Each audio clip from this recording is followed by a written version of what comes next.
All right, this is a 2012 Kia Sorento 2.4 liter, and I am going to be replacing the intake manifold today. And the problem is that the intake manifold runner is broken internally, so it isn't able to function properly, which is causing the check engine light to always be on with a, got a few notes here, with a P200A fault code. And there is actually, before I did any further diagnostics, I checked with AllData to see if there was any TSBs, and there was a TSB, and the TSB relates to reflashing the PCM with some updated software to help to remove this this problem from the main engine computer, the PCM. And so the affected models are from October 1st, 2010 to June 3rd, 2011. This is September 29th, 2011. And so originally what I did was, because it's so close to those dates, I had the customer go into Kia and have them use their Kia scan tool, their factory scan tool and software to figure this problem out. And but I did actually call the dealer and couldn't get any information. You know, sometimes you can, sometimes you can't. It just depends on the type of problem and if it's something that they that can be easily searched with your VIN number. And so with this particular vehicle, the customer had it at Kia. Kia said they scanned it, they checked it, all the software was current, so no reflash was necessary. Anyway, I know the intake manifold runner is broken. I've already verified that. And so the customer decided on his own to go ahead and purchase this intake manifold from Kia. And so it's a genuine Kia part that I'm putting on it. And I'd like to show my process of doing this today. And stay tuned. And so this is the before with the old one on. And so I'm going to do an actuation test on here, and then we'll compare and see. This will help in a strategy for diagnosing this issue, to see the before and the after. So if you're working on this type of car and you think you've got this issue, this might help you.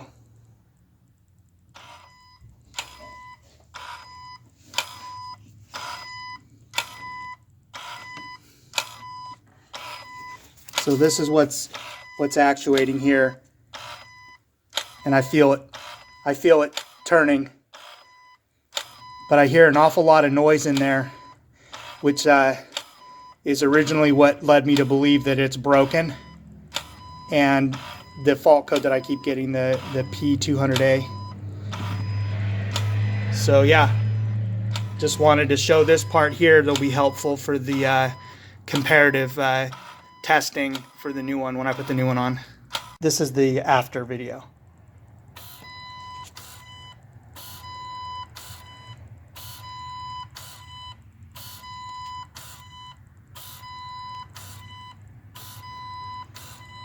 So as you can hear, it's a whole lot smoother sounding. Of course it will be, because it's a brand new unit. But what I didn't like about the other one is that it was clanking around a lot, which led me to believe something was loose, and that was causing an actuation problem, and that's what set that fault code.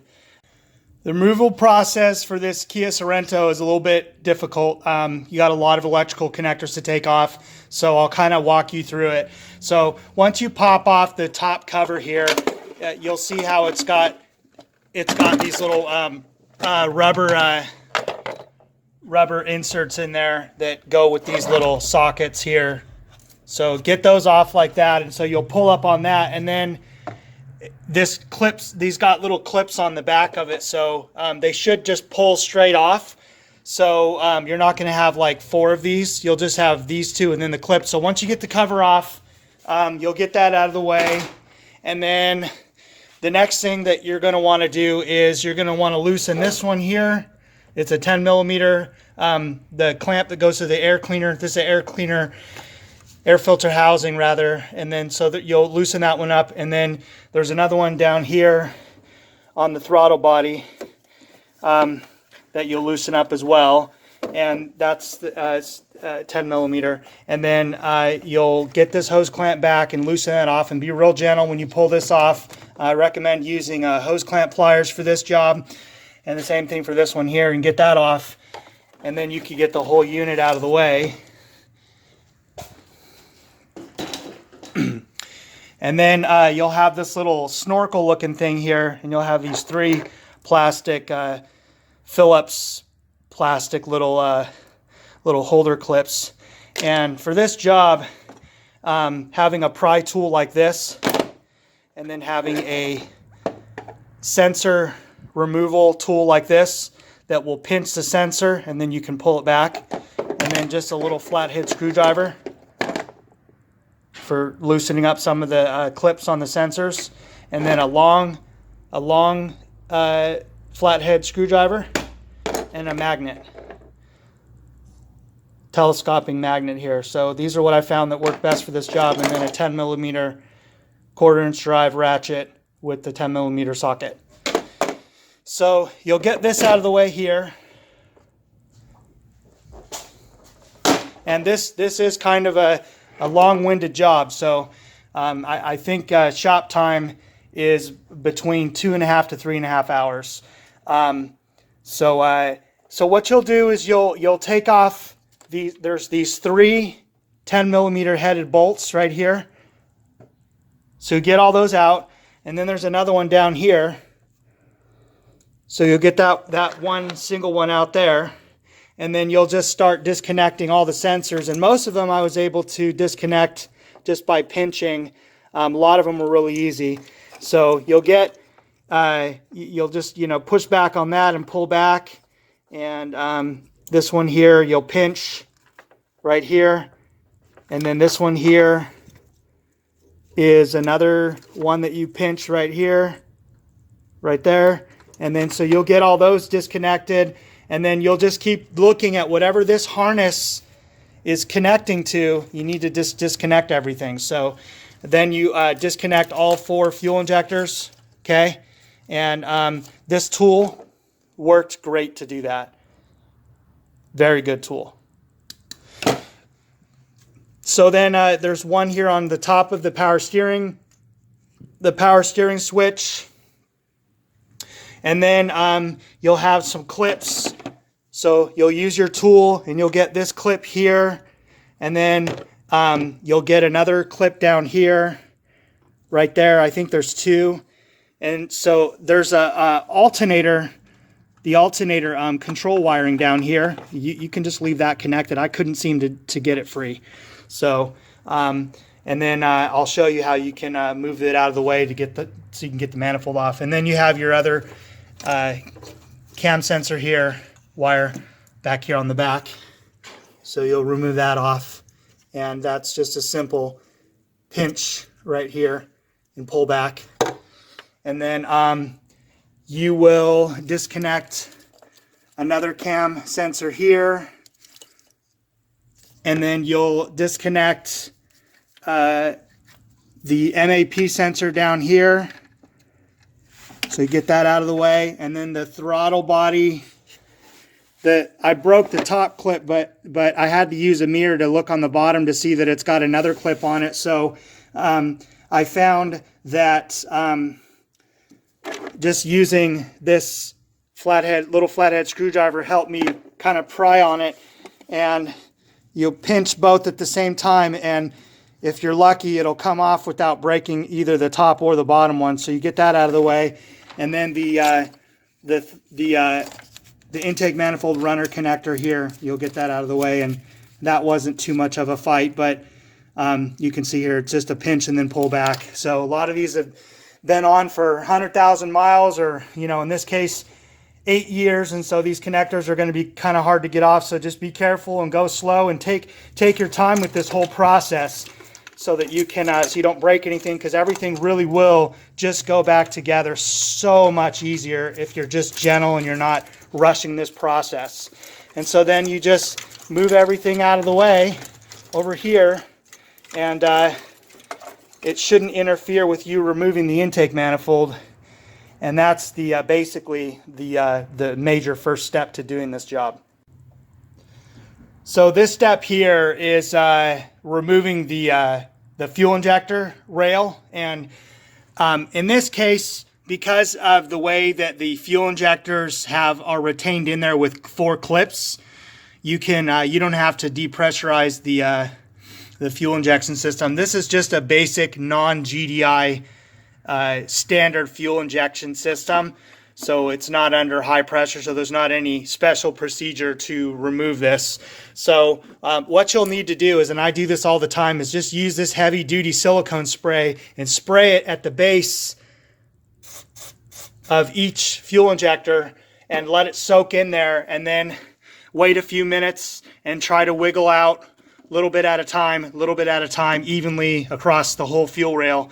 And then if you need to spray a little bit more of the silicone spray in there, do that. You don't want to rush this step. You don't want to break anything. These have been in there a long time with a lot of heat cycles, so it's going to be probably really tough to get out. In these rubber O-rings, you want to preserve them and make sure that you just don't want to damage anything. So if you start pulling on stuff and prying on stuff, that's how you bend things and break things. So this is a very important thing. You don't want to have it leak or have any damage to it while you're removing it. The most important thing to remember doing auto repairs is don't break things as you're trying to fix things. So so just keep that in mind as you do your work, and you should be fine, and you'll get through it. And just take your time and just do it right, and try to be methodical about it if you can. Anyway, so you'll just gently move it over. Remember, this line is plastic, but it will move a little bit.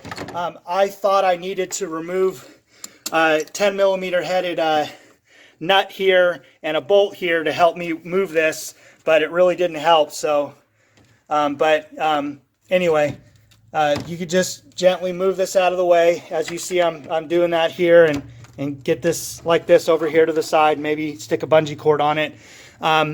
This upper pipe here, just remove the hose here, and this pipe here is going to come with the new one. And then you can leave this curved hose on, because the new one, the intake manifold, is going to have one. So you just disconnect it off of the I believe that this is the purge valve, the canister purge valve for the evap system. So you can just take that hose off there, and then once that's all out of the way and you got the fuel injector out of the way, then you've completed one of the other main steps to getting this manifold off.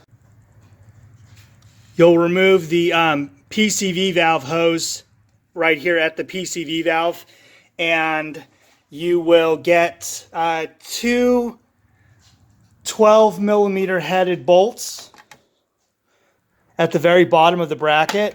And if it really helps when you have the new part with you, you can look and see what's got to come off. And so down here at the very bottom, there's these 2 threaded nuts that are built into the manifold, and then you get those 2 12 millimeter headed bolts out of there. And then these are for the brackets that hold the sensor wires on right here.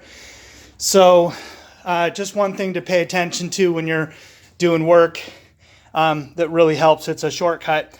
So all data in service, their repair guide said that you needed to drain the cooling system, and you do not need to drain the cooling system for this particular model and manifold layout for this 2.4 liter. So what you'll do is you'll take out 4 bolts, the 10 millimeter headed bolts that go into the throttle body, and just take it and move it out of the way. Okay. Then that way you don't have to take off any of these thermal valve hoses here. These smaller diameter hoses that are like maybe like 3/8 of an inch or whatever diameter, and so you can get those out of the way. And then this upper hose isn't going to be in the way here, the radiator hose. And then so you've got 2 nuts to take off and 3 bolts. So the 2 nuts are going to be here. So you'll see the 2 studs sticking out here on the top of the intake manifold. And then, so those are there. and then you've got the two bolts. So there's one here, there's a hole that goes through the center, and then there's another one hiding through here. It's not round like the other one I just showed you, but you'll see where you can stick your extension in there with your 12mm headed socket and get it out.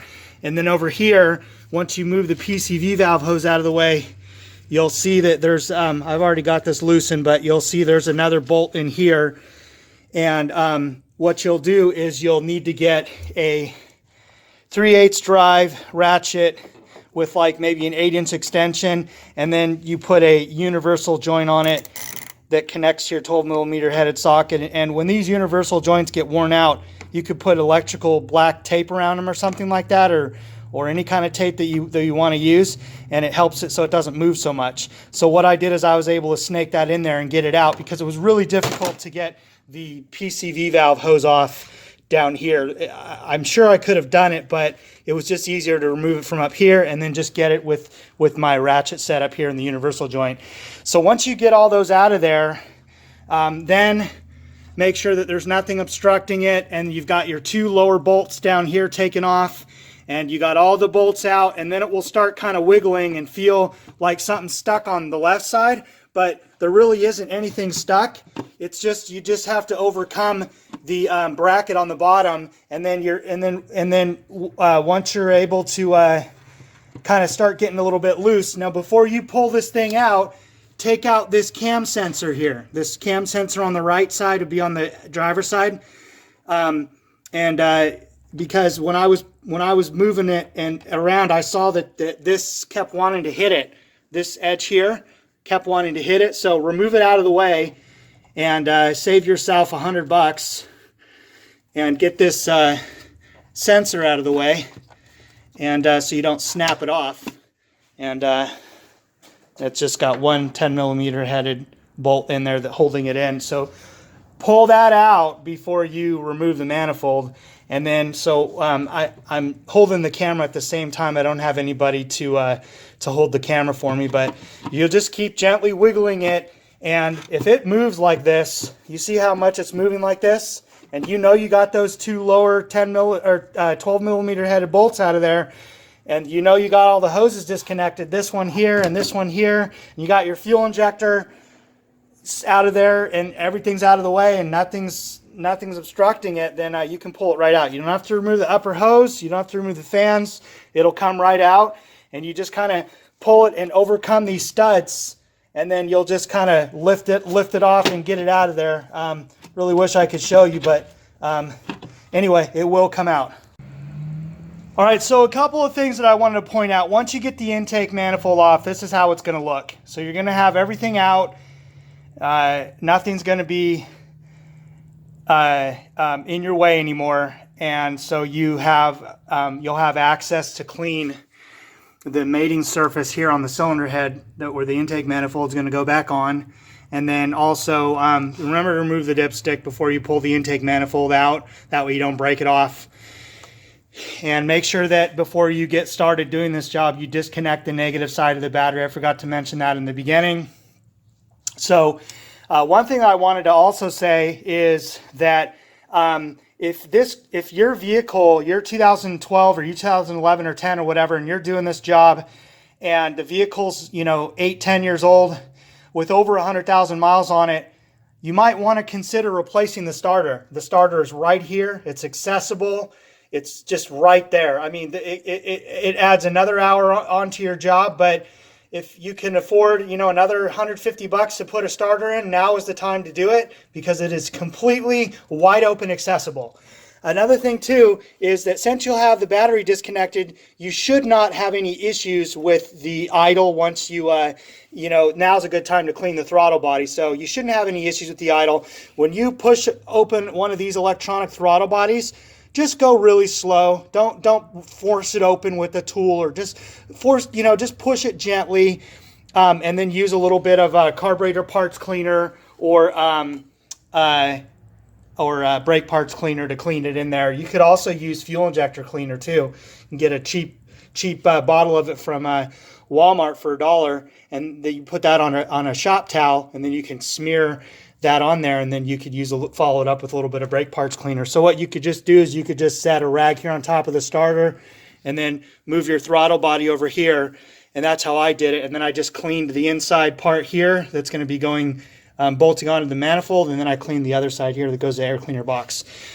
Then you take your manifold off, and what you're going to do is whatever parts are not on the new one that are still on the old one, transfer them over. So you'll see here the MAP sensor, you can stick that over.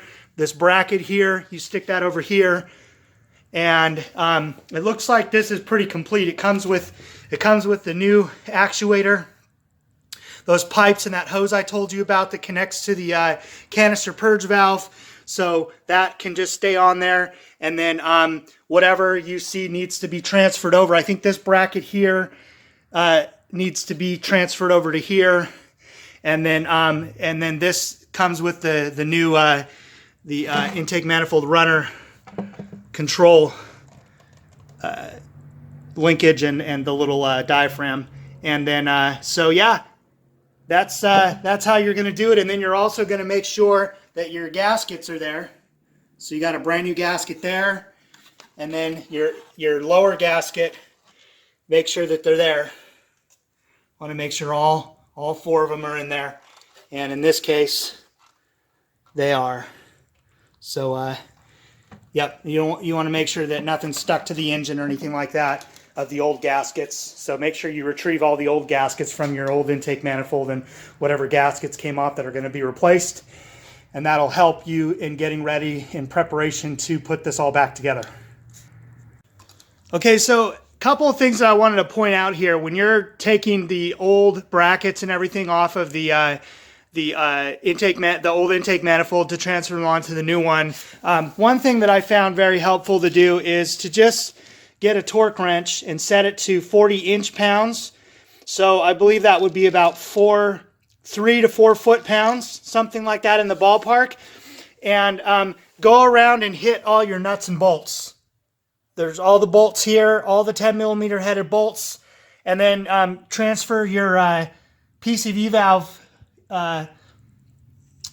connector here with the 10mm headed bolt. Just make sure you retrieve the O-ring, make sure it's good and clean, and use a little bit of silicone spray when putting it in. And then just torque the bolt to 40 inch-pounds. Put this left manifold bolt back in because you'll need it to have it in order to put it back together. So one thing that I also wanted to show you as well is that how smooth this actuator can move.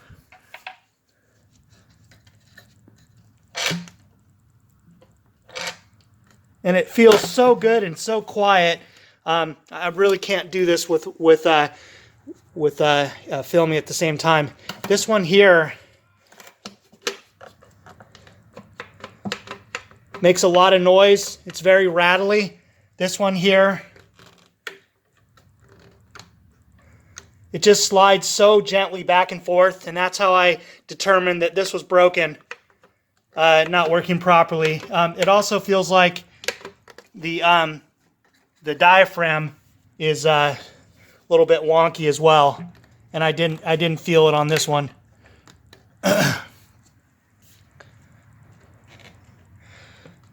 There we go. So I'm able to kind of slide it back. This one here just made a lot of noise when compared to this one here. So just wanted to make a note of that, and then just tell you about putting all the brackets on and going all around and checking all your nuts and bolts on the back side. On the new one, I just want to show you it's easier. On the old one here, you got two 10mm headed bolts there, and then you got those here on the side for the actuator linkage, and then over here where the electronic part of the actuator is, you got 3 bolts there. And then make sure all your bracket bolts are tight, and then make sure you got your sensor back in, your MAP sensor.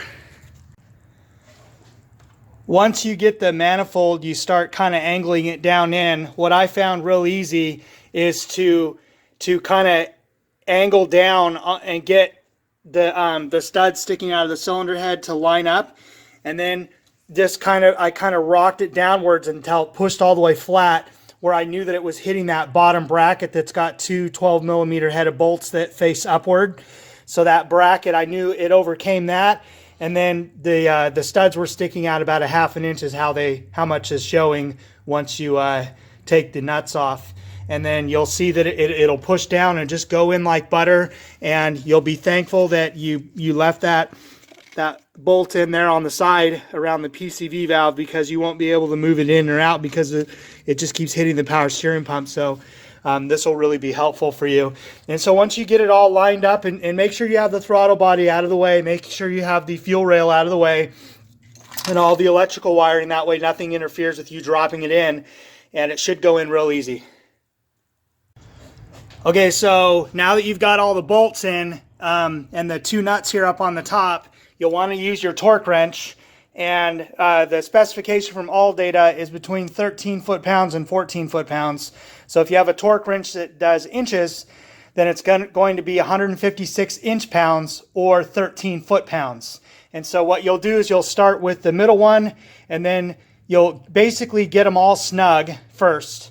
And the sequence you'll go is you'll tighten the middle, and then you'll do this one, and then you'll do this one, and then you'll do that one, and then you'll do that one last. Okay, so that you're basically starting from the middle, working your way out.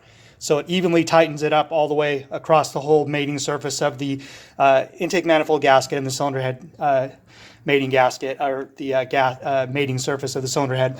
So you'll, and then once you get them all snug, then you'll go here in the middle one and do 13 foot-pounds, 13 foot-pounds, 13 foot-pounds there and there. And then what I like to do is I like to start here and count all 5 and make sure I did them all, just going in a circle clockwise. And then you'll put the bolts in for the throttle body. As you can see, I've already done all of it, but put all 4 bolts in and just get them started with a 10mm headed deep socket like this. And then you don't even need to use a ratchet. So get everything in there finger tight, and then use your ratchet to go in an X pattern. So you'll start with here, go here, and you'll go here, and then you'll go here. So you'll do an X pattern until they feel snug. And remember, these threads are pressed and basically melted into a plastic mold. And so you can break them if you're not careful. And the specification that I'm going to do these at is 6 foot-pounds or 72 inch-pounds. And then so once you go the star pattern, you'll get all 4 of them tight. Snug them all down first, and then do your torque sequence and get them torqued to the right specs, and then go in a circle to make sure that you got all 4, to make sure that all of them are done correctly. And then at this step here, you'll be putting on the fuel injector rail, and then you will torque these bolts here to 6 foot-pounds or 72 inch-pounds. And you'll put all the hoses back on, and you'll basically just reconnect all of your sensors. And I'll show you what that looks like when I'm all done. Pretty much everything is just in the reverse of the taking everything apart, the removal steps. All right, so not to worry if you forgot to put in your cam sensor at the end. These stupid hoses are in the way, so you will be able to get it in there gently by just pushing on this hose, and it will just kind of, you'll see it get straight and line up. And then what I did was I used a short 10mm socket, and I put a little piece of paper towel in there. As you can see, it's stuck on the socket right there, the bolt that holds the camshaft position sensor in. And then you'll just use a wobbly extension, and this is how you're going to torque it. You'll torque it to 40 inch-pounds. And what I did was I just used a wrench, an offset wrench, and then I just stuck it in like this, and then I just got it snug. I didn't tighten it really tight. I just got it snug because these are going into aluminum threads, and you don't want to break anything, and this is a plastic fragile sensor, so be careful with it. And then just follow it up with your torque wrench setup, or you can use a right angle drive torque wrench, or you can use a TPMS torque wrench like I use for a lot of stuff. So once you get it on, then you can just do your you can get your setup here, and then you can torque it to 40 inch-pounds. And then there's the two 10 millimeter or 12 millimeter headed bolts at the very bottom. So what you'll do is you'll stick your arm down through the hose here, through the throttle body, and go underneath, and you'll be able to reach. And then you just go and get a little stubby ratchet with your 12 millimeter headed socket and go snug those bolts down there. You won't get a torque wrench in there. It's going to be really difficult. So just get them tight, not too tight, but get them tight. And that's one of the things that I wanted to mention. And then also use your heavy duty silicone spray on the O-rings of the 4 fuel injectors, and make sure that the fuel injector O-rings are still there, because if not, you're going to be fighting to push. Actually, let me take that back. If you were reusing the old intake manifold, that sometimes the O-rings stick in there. In this case, there's not going to be any in there, but you want to make sure that you have your 4 O-rings, and then use your silicone spray and spray those in, and then set them all in one at a time until they're all in, and then just kind of push in the center.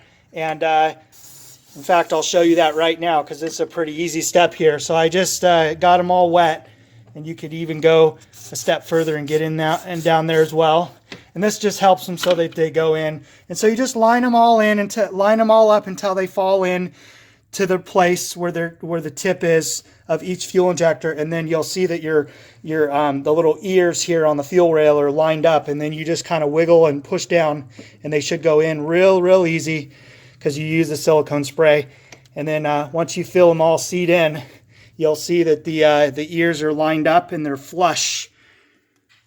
They're flush with the top of the intake manifold gasket. So, and then you'll just put them in, and I'm just going to torque these to 6-7 foot-pounds, and that'll be good for those. This is stuff most people can do. This isn't very hard work. Yes, I've been doing this a long time, and I understand how to take apart cars and put them back together to running condition. I do get all that, and I know all the steps, and a lot of stuff is just memory. And but I just wanted to say, please like my videos. Please share my videos. Definitely, give this a thumbs up if you're getting some, valuable information, or if you're just learning from me. That would really make my day, and that would help support me and my channel and help me grow and help you guys learn how to fix cars. And if you like seeing what I'm doing, definitely subscribe.